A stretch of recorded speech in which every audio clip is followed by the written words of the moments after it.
Will the two men who were with Jay Slater at the Airbnb in Masca face questioning by a coroner as part of a potential future inquiry into Jay Slater's death? In this video, I'll be taking you through a short article which explains exactly that, and I'll also be sharing some of my own thoughts on a live stream which took place very recently with both of these two men, Ayab and Rocky, who answered questions about the events surrounding Jay Slater's death. The two men who stayed with Jay Slater the night before he went missing may finally be forced to shed some light on the Brits' mysterious case. Jay's body was found in a treacherous ravine last week, leaving his family heartbroken as they continue to search for answers over exactly what happened to the teenager out in Tenerife. The Slater family are due to bring back Jay's body to his hometown in the coming days, but Tenerife cops are yet to complete their investigations into his death. This means the UK authorities could be forced to hold off on their official inquest for months until Spanish officials complete their own findings. An inquest in the UK may then take even longer to conclude based on the nature of Jay's case and the complexities around it. The two men who Jay stayed with at the remote Airbnb could even be asked to be witnesses at the UK inquest. They would be required to answer the coroner's questions or potentially face jail time. Okay, so let's cut in here very quickly. Now, this article by the Sun newspaper is clearly going down the route of the old speculation, shall we say, but we're going to deal with that in a moment. But firstly, let's deal with the facts. And the important fact to remember is that at this stage, the investigation by Spanish police is still ongoing. Until their section of this investigation has fully concluded, I guess it's almost impossible to say exactly what lays next. Will it come back to the UK in which a formal inquest will be heard into Jay Slater's death? And will these individuals be compelled to give evidence? What I'm going to do for you now is share some of my own thoughts on a very recent live stream where Ayab and Rocky, the two guys from the Airbnb in Masca, shared some of their thoughts with their live audience on TikTok regarding Jay's death. Did you know the group of friends? Of course I did. Like, how else would I be around that? Do you know what I mean? Like, you know what I mean? Like, we was doing our own things, by the way. Like, we weren't out together because I don't listen to like that music that they were playing in our NRGs. You know what I mean? It's not my thing. We went somewhere else. We went to the AU, you know, the Charlie Fluff's cafe and Big Nasty. Okay, so that's quite an interesting point. These individuals weren't at the same place that evening. They weren't both at the NRG festival together. They don't share the same taste in music. And you wouldn't really class these individuals as like, you know, best friends. They're more sort of acquaintances. That's what I'm picking up on. So my question is, how did these individuals actually come into contact with each other that evening? If Jay's got no door key, his friends have just gone here, there and everywhere, and then all of a sudden this fully grown man is there chatting with a 19-year-old. I mean, how does that situation occur? If you're not there at the same venue, how did you meet?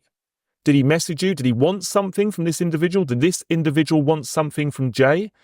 That part of the story is completely omitted. It basically says we met up and then he ended up coming back to the Airbnb, but it doesn't discuss the point in between that. How did you meet up? What was the reason for the meeting in the first place? Did you just simply randomly bump into each other? Or was there a meeting for a different reason? That's a point worthy of mention. Let's continue.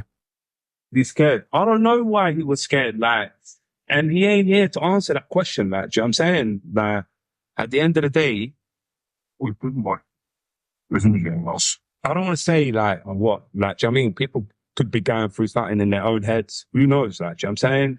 Now, I'm sure many people will have heard that last part there and immediately they're thinking, well, hang on a minute. Is this simply an individual who is trying to remove the spotlight from himself?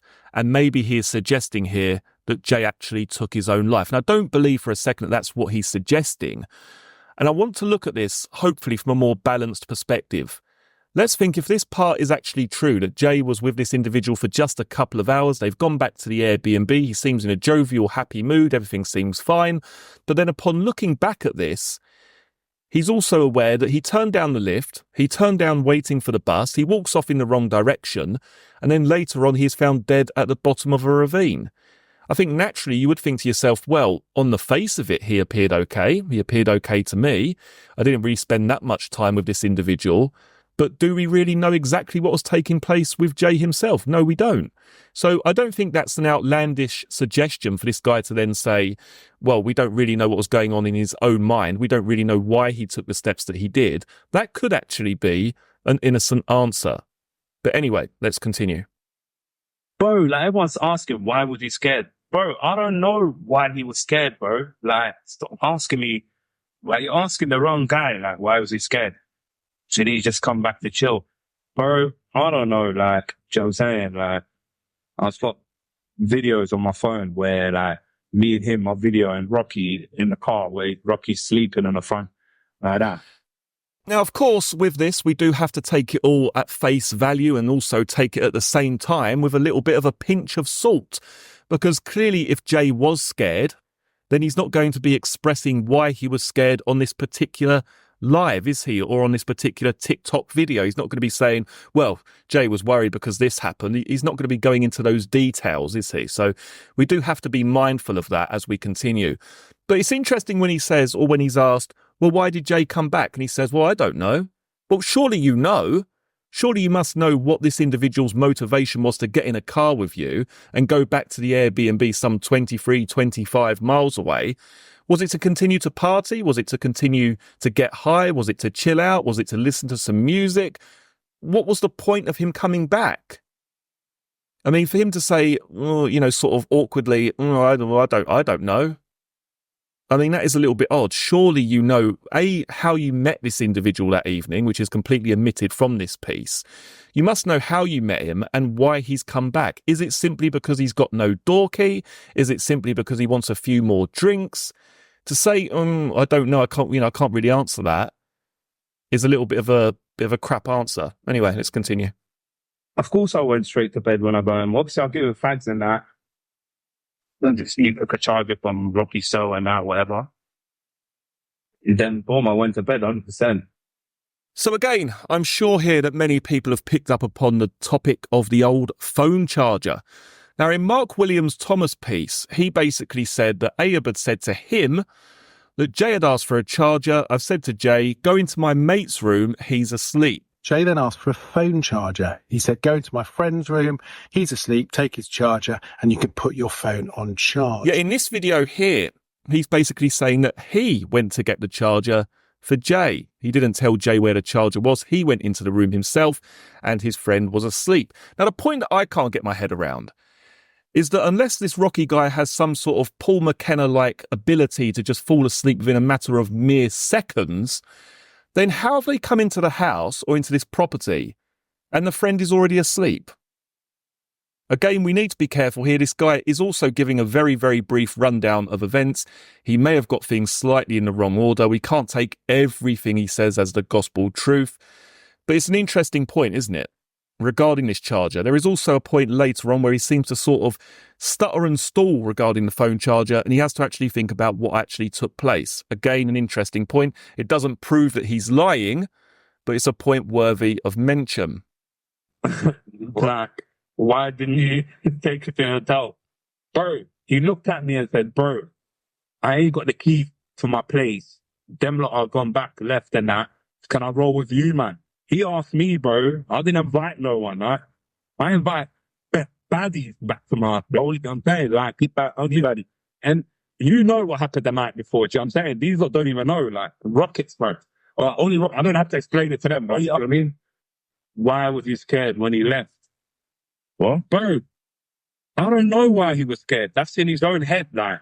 Okay, so there's some discussion here about an event which took place or some kind of incident that took place the night before. Now, I'm sure many people are going to speculate exactly what that is, but let's think about this. Are they actually going to be mentioning an event which took place the night before that has any kind of relevance or bearing on Jay's disappearance? Probably not.